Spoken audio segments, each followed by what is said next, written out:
does it really work? So I tried it for the third time. Few months talagang araw-araw ha, spin lang po, hindi yung light. Araw-araw, everyday, consistently, ikutan nyo po yung mga, ano nyo, tapatan nyo po yung mga metro nyo, ay yung, ang tawag po doon? Contador. Yeah, that's contador. Yun, tapos, ikutan nyo po araw-araw 90 spins. Gusto nyo, sobrahan nyo pa para exercise na rin po kayo.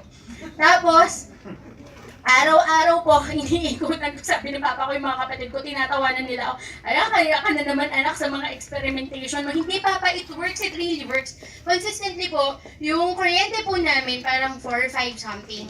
Alam niyo po yung kuryente namin, consistently, 2,000, wow. Tapos nag-1,900, nag-1,800, nag-1,900 something ngayon. Kasi nadagdagan, may nadagdagan na appliances. So, ang galing, araw-araw lang talaga. Tapos lagyan niyo po ng bote sa ilalim. Kasi it works po talaga. Thank you!